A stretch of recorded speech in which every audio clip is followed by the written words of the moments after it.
Bonjour à toutes et à tous, nous sommes en fin de semaine et comme à l'accoutumée, nous vous proposons ce vendredi 16 juin 2023 quelques faits divers ayant fait l'actualité durant cette semaine.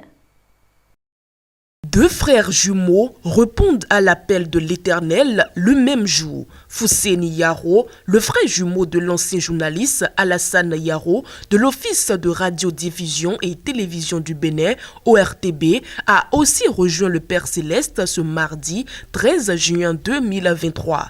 Alassane Yaro est décédé ce même jour des suites d'une longue maladie à Porto Novo. Il est le père de l'actuel président de la Fédération béninoise de volleyball, Ali Yaro. L'inhumation des deux illustres a été faite ce mercredi 14 juin 2023.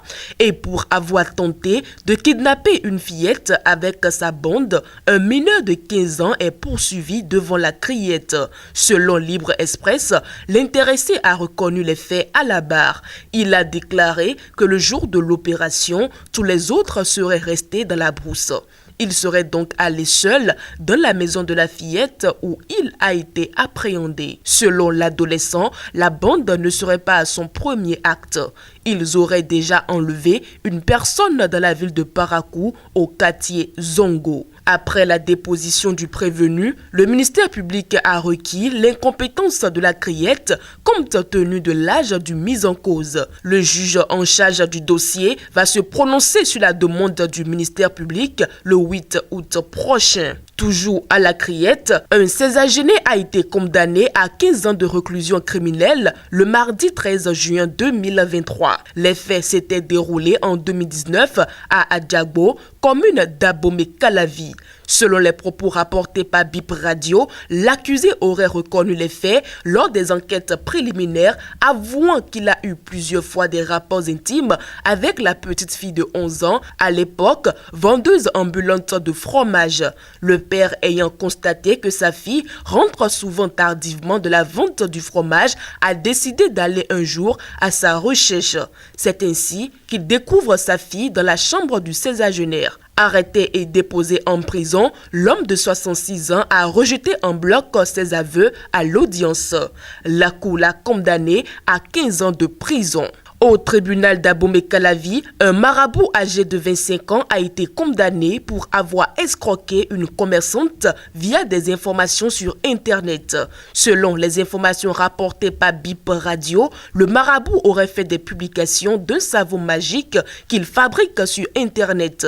Une commerçante, séduite par les avantages du savon magique, a décidé de faire prospérer ses affaires et est entrée en contact avec le jeune marabout, faiseur de savon de prospérité. Des échanges effectués au téléphone, elle aurait déboursé près de 500 000 francs CFA pour le savon magique sans jamais rencontrer le fabricant. Soupçonnant du faux, la dame a informé la police qui a mis la main sur l'homme le jour où elle devrait récupérer le savon. Une fois au commissariat, le jeune homme dit ne pas être un marabout, mais plutôt un intermédiaire entre un marabout et la dame.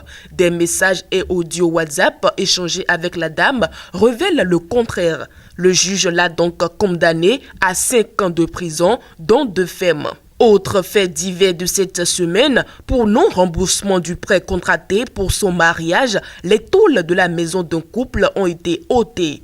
Une semaine après le mariage d'un couple résidant dans la ville de Sori, dans l'Alibori, il a reçu la visite de son créancier.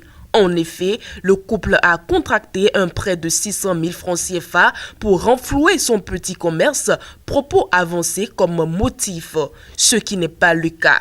Il a détourné ses sous pour organiser son mariage en grande pompe.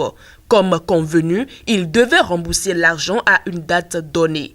L'échéance n'a pas été respectée. Le créancier a eu l'information selon laquelle il aurait dépensé l'argent emprunté dans son mariage. 2 bœufs auraient été abattus et des liqueurs de valeur ont coulé. Il a fait bombasse lors du mariage. Se trouvant donc dans l'incapacité de solder le créancier, ce dernier a dû retirer les tôles de sa maison où il vit.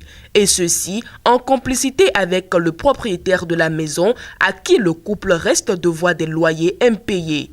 Une situation très déshonorante pour ce couple.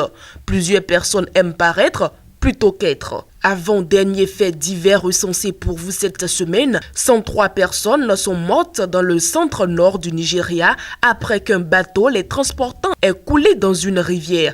Ont annoncé mardi 13 juin 2023 la police et les autorités locales. Les recherches sont toujours en cours, ce qui signifie que le bilan peut encore grimper, a précisé le porte-parole de la police de l'État de Kwara, en ajoutant que 103 personnes sont mortes dans ce naufrage et 100 personnes ont survécu. Les victimes étaient de retour dans le district de Patigi après avoir célébré un mariage dans l'État voisin du Niger, plus précisément à Gboti, selon les services du gouverneur de l'État de Kwara. Selon des témoignages locaux, la possibilité que tous les membres d'équipage soient décédés est élevée car le drame a été signalé plusieurs heures plus tard. Pendant ce temps, les forces de secours continuent de rechercher d'éventuels survivants. Et pour finir, décédée des suites d'un AVC ce dimanche 11 juin 2023, une femme de 76 ans s'est soudainement mise à respirer dans son cercueil pendant sa veillée funèbre. En effet,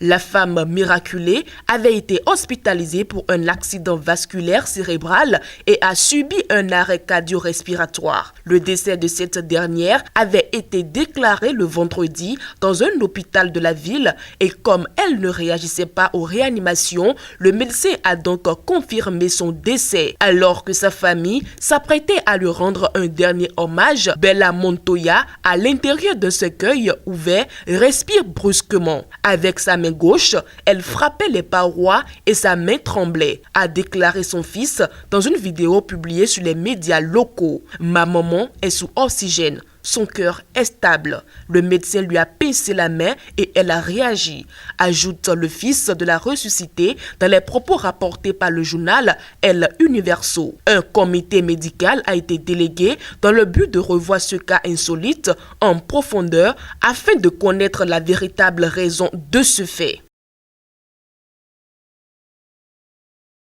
C'est sur ces informations ayant fait les choux gras des réseaux sociaux que nous refermons le bulletin d'information.